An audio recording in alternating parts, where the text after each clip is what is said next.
폴 고갱이 죽기 전에 온 기운을 쏟아서 최고의 그림이라고 자찬했던 그림이 있습니다. 그의 인생의 마지막에 죽기 5년 전에 그린 그림인데, 그 그림을 보면은 갓 태어난 여자아이부터 노파까지 사람의 일생을 다 그림에 담아 놓았습니다. 근데 굉장히 그 인생 여정이 어둡게 보입니다. 폴 고갱이 왜 이런 그림을 그렸을까요? 그가 어릴 때부터 교리 공부를 많이 배운 사람으로 잘 알려져 있습니다. 그래서 그런지 그는 그림 왼쪽 상단에 그런 글귀를 하나 써놓았습니다. 우리는 어디서 왔고, 우리는 누구이며, 우리는 어디로 가는가? 세상에 아마 많은 사람들이 동일한 질문을 자신에게 던집니다. 나는 누구이며, 나는 어디서 왔으며, 나는 어디로 가고 있는가? 아마 여러분도 한 번쯤은 동일한 고민을 해보았을 겁니다. 여러분은 누구이며, 어디서 왔으며, 어디로 가는지에 대해서 대답을 할 수가 있습니까? 아브라함은 갈 바를 알지 못한 채 가나안 땅으로 왔습니다. 아마 아브라함도 자신에게 수도 없이 동일한 질문을 했을런지도 모릅니다. 나는 누구이며, 나는 도대체 어디로 향해서 가고 있는가라고 질문을 했을런지도 모릅니다. 그러나 이제 아브라함은 자신을 향해서 지금 어디로 가고 있는지 분명히 아는 사람이 되었습니다. 그 근거가 어디에 있습니까? 오늘 성경 말씀 1절을 보시면은 하나님이 아브라함을 부르시는데, 아브라함이 내가 여기 있나이다 라고 대답하고 있습니다. 그냥 하나님이 부르시니까 내가 여기 있나이다 라고 대답한 것처럼 생각하는지도 모릅니다. 그러나 우리가 예전에도 하나님께서 아브라함에게 여러 번 나타나셨습니다. 그러나 성경 그 어디에도 내가 여기 있나이다 라는 말씀은 이곳밖에는 없습니다. 그러므로 내가 여기 있나이다 라는 말은 이제 아브라함이 하나님이 무엇을 말씀하시든지 간에 대답할 준비가 되어 있다는 겁니다. 그렇기 때문에 이제 아브라함에게서는 이제 하나님의 말씀이 무엇을 명령하든지 간에 순종할 준비가 되어 있다고 지금 성경은 말씀하고 있습니다. 이 하나님께서 아브라함에게 요구하시는 것이 무엇입니까? 아브라함의 아들 이삭을 바치라는 겁니다. 그것도 그냥 이삭이라고 말씀하신 것이 아니라 내 아들, 내 사랑하는 독자 이삭이라고 말을 하였습니다. 아마 이 말을 들을 때 아브라함은 한 단어 한 단어 들을 때마다 마음에 굉장한 무너진 것 같은 것을 느꼈을 겁니다. 왜냐하면 이삭이 어떤 자녀입니까? 무려 25년간이나 기도해서 얻은 자녀가 이삭이었습니다. 근데 그 이삭을 바치라는 말은 아브라함의 입장에서 보면은 어떠한 말씀이 되겠습니까? 사실상 아브라함 자신의 생명을 드리라는 것과 별반 차이가 없었을 겁니다. 그럼 시험이 무엇입니까? 시험이라는 것은 내가 가장 소중하게 여기는 것을 포기하라는 겁니다. 하나님을 위해서 아브라함이 제일 소중하게 여기는 자신의 자녀 그 이삭을 하나님께 드리라고 지금 하나님이 말씀하고 있습니다. 이제 인생에 있어서 하나님의 말씀을 들을 준비가 되어 있는 아브라함, 내가 여기 있나이다라고 주님이 부르실 때 곧장 대답할 수 있는 이 아브라함에게 가장 어렵고 힘든 시험이 찾아왔습니다. 내 사랑하는 아들, 내 독자 이삭을 바치라는 겁니다. 여러분에게는 어떠한 시험과 고난과 역경이 있습니까? 제가 지난주에 중국에 있는 제 절친한 목사님에게 연락이 왔습니다. 설교를 녹음하고 있기 때문에 실명으로 이야기는 하지 않겠습니다. 근데 아마 우리 성도님들이라면 모두가 누구인지는 다 알 수가 있을 겁니다. 최근에 연락이 잘 없으셨는데 갑자기 연락이 와서는 자신의 교회 성도님 4명이 공안에 잡혀갔다라고 연락이 왔습니다. 이 문자를 보자마자 든 생각이, 아니 성도님이 4명이 잡혀갔는데 목사님은 왜 안 잡혀갔을까? 솔직히 그 생각부터 먼저 본능적으로 들었습니다. 공안이라면 당연히 목사를 잡아가지 왜 성도를 4명을 잡아갔을까? 자초지형을 다 듣고 보니까 중국의 그 지역에 기독학교가 있습니다. 3년 전에 제가 가서 설교한 그 기독학교입니다. 그 기독학교가 작년 12월에 공안에 의해서 폐교가 되었습니다. 그 지역에서 가장 큰 기독학교인데 공안에 의해서 폐교가 됐는데, 폐교가 되자 그 선교사님과 여러 함께하는 그 선교사님들이 바로 그 옆에 있는 도시에 가서 또 다른 기독학교를 올해 1월 달에 세웠다고 합니다. 거기에 많은 학생들이 모였는데 공안이 몇 달 동안 잠복 근무를 해서 결국 지지난주에 공안이 그 학교에 쳐들어와서는 학교를 폐쇄시켰다는 겁니다. 그리고 학교에 있는 모든 선생님과 선교사님을 다 잡아갔다고 합니다. 그래서 그 4명의 성도가 바로 지금 저에게 연락이 왔던 그 교회 목사님의 4명의 성도가 그 학교 선생님이라는 거예요. 그 학교 선생님이라서 같이 잡혀갔는데 꼭 풀려날 수 있게 달라고 기도를 부탁하였습니다. 모든 기독학교의 재정은행 계좌가 다 이게 압류가 되었다고 합니다. 그뿐만 아니라 그 학교의 학생들이 낸 등록금도 이미 다 압류해 갔다고 합니다. 그래서 이 모든 사건들이 너무나 어려운 사건인데 이 모든 것을 위해서 기도해 달라는 요청이 있었습니다. 여러분들 기도하실 때마다 이 목사님과 이 잡혀간 성도님, 선교사님을 위해서 꼭 기도해 주시기 바랍니다. 특별히 제가 너무나 안타까웠던 것은 거기 있는 교장 선생님이신데 약 한 2년 반 전에 우리 교회에 한번 오셨습니다. 우리 이렇게 주일날 예배에 제가 가서 말씀을 전하고 난 다음에 은혜를 받았다고 본인이 한국에 와서는 자신의 여동생하고 같이 이렇게 우리 교회에 방문하였습니다. 우리 성도님들 가운데 기억나는 분들이 있을 겁니다. 그 교장 선생님이 안타깝게도 백혈병에 걸려서 투병 중이시다는 이야기를 들었습니다. 그래서 지난주에 이 소식을 듣고 기도 제목을 한꺼번에 많이 얻게 되었는데 참으로 오늘 말씀을 보면서 우리 인생에 시험이란 게 뭔가 많은 생각을 하게 되었습니다. 우리 인생은 왜 이렇게 많은 시험과 고난이 다가올 수밖에 없을까요? 오늘 아브라함을 보십시오. 아브라함이 이삭을 바치라는 이 시험, 얼마나 어려운 시험입니다. 이 시험이 다가왔을 때 아브라함이 어떻게 행동을 하였습니까? 놀랍게도 3절을 보시면은 아침에 일찍이 일어나서 곧장 행동을 옮겼다라고 그렇게 지금 성경은 말씀하고 있습니다.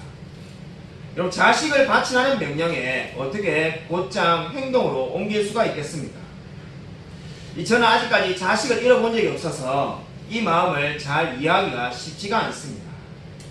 그래서 제가 한번 찾아보았는데 우리 소설가 박안서 씨가 자녀를 먼저 잃었을 때 이런 말을 했다고 합니다.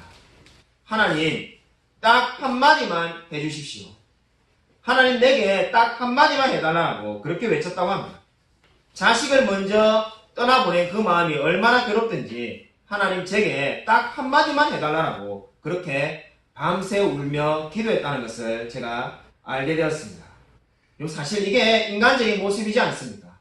지금 자식을 죽이라는 겁니다. 이삭을 바치라는 것은 이삭을 죽이라는 건데 어떻게 아브라함은 아침에 일찍 일어나서 마치 아침에 우리가 출근하는 모양처럼 그렇게 나아갈 수 있습니까? 참으로 우리가 인간의 행동이 이렇게 되기가 쉽지 않을 것 같은데 무엇이 아브라함을 하던 이러한 행동을 낳게 만들었습니까? 그 이유는 아브라함은 진리에 대한 믿음이 있었기 때문입니다. 아브라함이 믿고 있는 진리가 무엇이었습니까?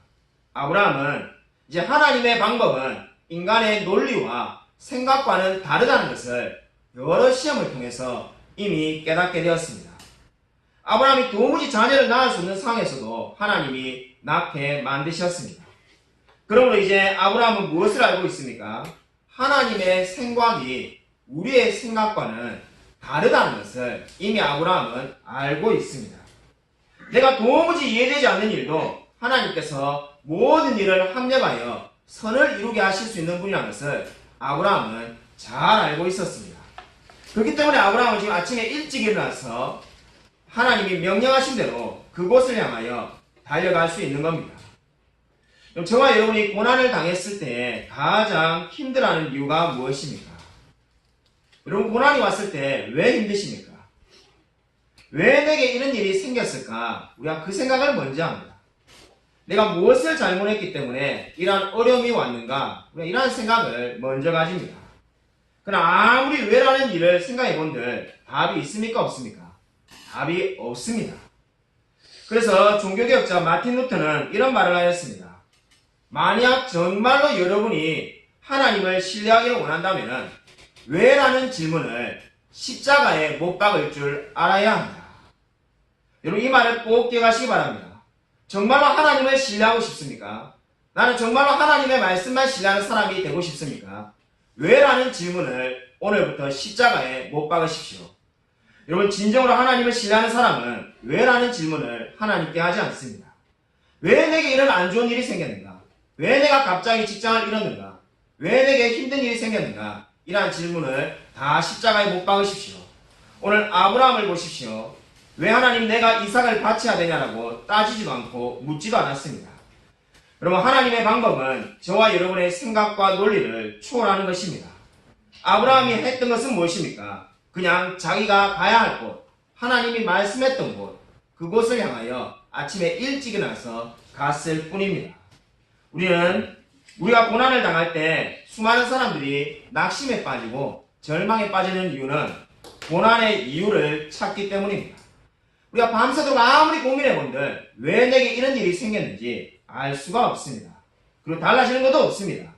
고난이 당했을 때 제일 먼저 해야 될 행동은 하나님이 가리키는 그곳을 향해서 나아가는 겁니다.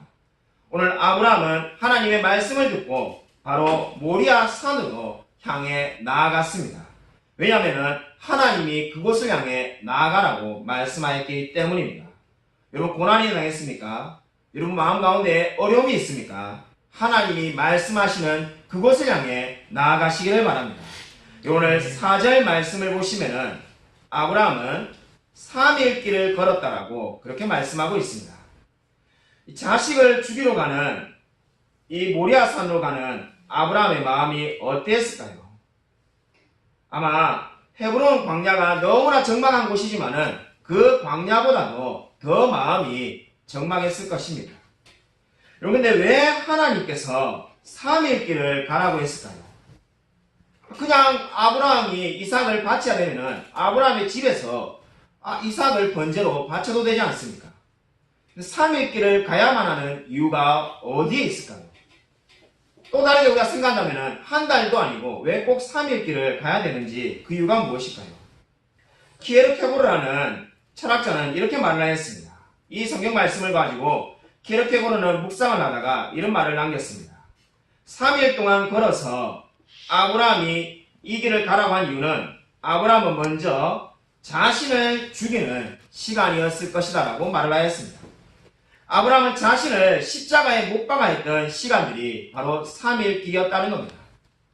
아브라함이 3일 동안 걸어가면서 계속해서 생각했던 내용이 무엇입니까? 내가 하나님 말씀을 어기고 그냥 다시 돌아가 버릴까? 그럼 우리 이삭은 살릴 수 있는데 이러한 생각이 왜 안 들겠습니까? 그 생각을 다 죽이고 내려놓는 시간이 3일 길이라는 겁니다. 아브라함이 지금 이 3일 길을 걸어가는 그 시간은 바로 나의 욕망, 말씀을 거부하고자 하는 욕망, 내 마음대로 살고 싶은 그 마음들을 다 내려놓는 시간이었습니다. 저와 여러분도 고난을 당할 때 마찬가지입니다. 우리가 기도하는데 즉각적으로 응답이 되지 않을 때가 너무나 많습니다. 왜 하나님 우리에게 3일길과 같이 인내하는 시간을 두고자 하십니까? 그 이유는 바로 우리의 자신을 십자가에 못 박기 위해서입니다. 저와 여러분의 그릇된 자, 정말 말씀대로 살지 않으려고 하는 그 삐뚤어진 자아를 십자가에 못 박기를 원하시는 겁니다. 그럼 신앙생활에서 제일 중요한 것이 무엇입니까? 자신을 쳐서 못 박는 겁니다. 자신을 쳐서 복종하며 하나님 말씀 아래 자신을 두는 것이 가장 중요한 것입니다. 여러분, 챔피언이라는 영화가 있습니다. 아마 챔피언이라는 영화라고 말하면은 저는 아직 보지 않았는데 작년에 마동석 씨가 주연으로 나온 이 챔피언 영화를 아마 생각하실 것 같은데 그 영화 말고 17년 전에 나온 이 챔피언이라는 영화가 있습니다. 이 복싱 선수 우리 김덕구 씨에 대한 이야기를 다룬 영화가 있습니다. 그 영화를 보면 챔피언이 되고 싶어하는 이 김덕구 선수에게 관장님이 한마디 해주는 이야기가 있습니다. 거울 앞에 서가 복싱 선수는 미스 코리아보다도 더 거울 앞에 많이 서야만 해. 그 이유가 뭔지 알아? 너 마음 가운데 있는, 너 눈앞에 보이는 그 사람을 잘 봐봐. 너가 이겨야 될 사람이 딱 한 사람 있는데 바로 그게 너가 보이는 그 사람이야. 이렇게 말하는 장면이 있습니다. 한마디로 김덕구 선수가 챔피언이 되기 위해서는 자기가 지금 보고 있는 나 자신을 이겨야만 한다는 겁니다. 상대방을 이기는 것이 아니라 자기 자신을 이겨야만이 챔피언이 될 수 있다는 겁니다. 그럼 신앙생활도 마찬가지입니다. 저와 여러분의 믿음의 여정에서 이겨야 될 한 사람이 있습니다. 그것이 바로 나의 자아입니다. 아직까지 예수를 믿고 있고 하나님을 만났지만은 여전히 죽지 않아서 살아있는 나의 자아, 그 자아와 싸워야만 하는 겁니다. 오늘 바로 이 자아를 죽이는 과정이 모리아 산으로 가는 3일 길이었습니다. 아브라함은 이 모리아 산으로 가는 동안에 이제 하나님 외에 내가 사랑하는 모든 것을 내려놓아야만 했습니다. 자신이 가장 사랑하는 것이 이삭인데 그 이삭을 포기하는 마음을 가져야만이 모리아 산에 갈 수가 있습니다. 아브라함이 자아를 버리지 않고는 결코 이삭을 바칠 수가 없습니다. 역설적으로 이삭을 죽이기 전에 먼저 죽어져야 될 사람이 누구라는 겁니까? 아브라함 자기 자신이었습니다. 여러분, 저와 여러분에게 시험과 고난과 어려움이 있습니다. 여러분, 왜 우리에게 이런 시간이 필요하겠습니까? 우리에게 내려놓아야 할 자아가 있기 때문입니다. 아직까지도 내가 하나님보다도 더 사랑하는 것, 그것을 내려놓는 것이 바로 모리아 산으로 가는 그 길에 있는 것입니다. 저와 여러분은 지금 모리아 산을 향해서 달려가고 있습니다. 그것이 바로 믿음의 여정입니다. 하나님이 우리에게 원하시는 것이 무엇입니까? 나의 자아, 내가 아직까지도 사랑에서 붙들고 있는 그 자아를 내려놓고 죽이기를 원하십니다. 여러분, 진정으로 십자가만을 의지하며 살아가시기를 바랍니다. 여러분, 10절을 보십시오. 10절을 보시면은 아브라함이 칼을 잡고 그 아들을 잡으려고 합니다. 이제 아브라함은 3일 길을 건너가서 모리아산에서 자식 이삭을 바치려고 합니다. 지금 이 장면은 연극이 아닙니다. 정말로 아브라함은 실제적으로 이삭을 드리려고 했습니다. 여러분, 이 이삭을 바치려고 할 때 아브라함은 이제 시험의 의미를 깨달을 수 있게 되었을 겁니다. 그 시험의 의미가 무엇입니까? 하나님의 선물인 이삭보다도 하나님을 더 사랑하라는 겁니다.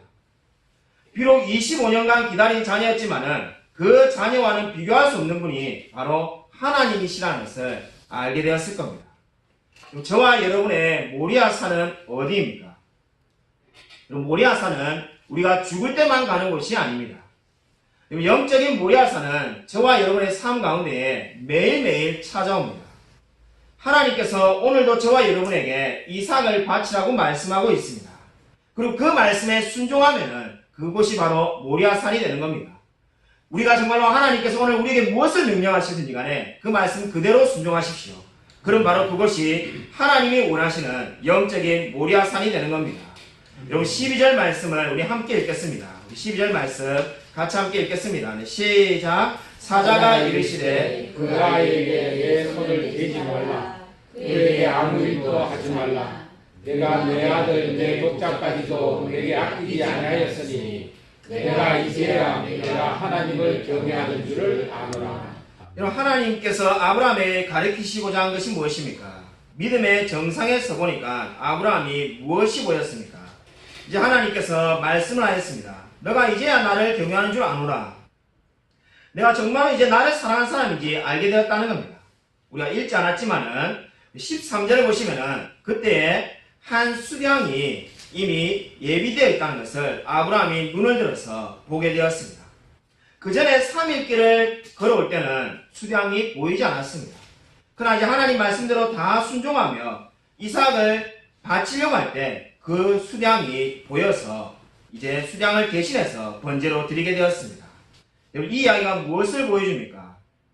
저와 여러분이 고난 가운데 있을 때, 시험 가운데 있을 때 하나님의 예비하심을 볼 수가 없습니다. 하나님은 모든 것을 이미 예비하고 계십니다. 그러나 고난의 터널을 지나고 있을 때는 이 하나님의 예비하심을 볼 수가 없습니다. 근데 그 모든 믿음의 정상에 섰을 때 어떻게 됩니까? 하나님이 모든 것을 예비하셨다는 것을 알게 됩니다. 오늘 이 아브라함의 이야기가 저와 여러분에게 무엇을 알려줍니까? 아직까지도 하나님의 예비하심이 보이지 않을 때조차도 믿음을 가지고 하나님이 나아가라는 곳으로 나아가라는 겁니다. 아브라함은 믿음으로 이 모리아산에 나와왔습니다. 아무것도 보이는 것이 없고 처음부터 수량을 보고 나온 것이 아니라 그러한 것들을 다 보지 못했지만은 하나님께서 모든 것이 합력하여 선을 이룰 거라는 것을 믿고 이곳에 나와왔습니다. 저와 여러분에게 주는 영적인 교훈도 마찬가지입니다. 우리가 고난을 지날 때 아무것도 보이지 않습니다. 우리가 앞이 다 보인다면은, 미래가 보인다면은 왜 그것이 고난이겠습니까? 우리가 아무도 보이지 않지만은 오늘 성경 말씀은 저와 여러분에게 어떻게 하라는 겁니까? 믿음의 평지에 머물러 있지 말고 믿음의 정상을 향해서 한 걸음 한 걸음 나아가라고 우리에게 말씀하고 있습니다. 여러분, 이 부르심에 순종하며 반응하며 살아가시기를 바랍니다. 하나님은 저와 여러분이 똑같은 믿음의 상태에서 그대로 머물러 있기를 원하지 않습니다. 믿음의 정상을 향해서 끊임없이 나오기를 원하십니다. 여러분, 믿음의 싸움을 싸우고 있습니까? 이 싸움이 너무나 힘드십니까? 지칩니까? 여러분, 하나님께서 모든 것을 예비하셨다는 것을 믿고 믿음만을 바라보며 이 싸움을 승리하며 나아가십시오. 하나님께서 반드시 함께 하실 것입니다. 마지막으로 믿음의 싸움에서 실패한 사람과 승리한 사람의 예를 각각 하나씩 들겠습니다. 찰스 템플턴이라는 목사님이 있었습니다. 1950년대에 빌리그람 목사님과 함께 미국과 캐나다에 아주 유명한 목사님이었습니다. 놀랍게도 어느 날 찰스 템플턴 목사님이 기독교를 떠나기로 발표를 합니다. 수많은 사람들이 난리가 났습니다. 도대체 왜 기독교를 떠나는가라고 기독교 잡지에서 한 기자가 찾아와서 이유를 물었습니다. 그러자 이 찰스 템플턴은 지금은 없지만 당시에 있었던 라이프라는 잡지가 있었는데 그 잡지의 표지를 보고 하나님을 버리기로 결심했다라고 대답합니다. 기자가 궁금해서 묻죠. 도대체 그 표지에 무슨 그림이 있었길래 하나님을 버리기로 결심했냐고 말하니까 찰스 템플턴 목사님이 이렇게 대답하였다고 합니다. 어느 알지 못하는 아프리카 여인의 사진이었습니다. 그 여인이 오랜 가뭄으로 자녀가 죽었는데 그 자녀를 안고 울면서 원망스러운 모습으로 하늘을 바라보고 있는데 그 사진을 보는 순간에 하나님을 버리기로 결심하였습니다. 그리고 이 찰스 템플턴 목사님은 죽는 그날까지 다시는 기독교로 돌아오지 않았습니다. 여러분, 이 이야기가 무엇을 보여줍니까? 바로 하나님께서 그 죽는 아이에게 아무것도 안 한 것이 원망스럽다는 거죠. 그리고 그래서 신앙을 버리기로 결심하였다는 겁니다. 또 다른 예를 말씀드리고자 합니다. 지금부터 130년 전에 로제타 홀이라는 선교사님이 25살의 나이에 의로 선교사로 조선에 들어왔습니다.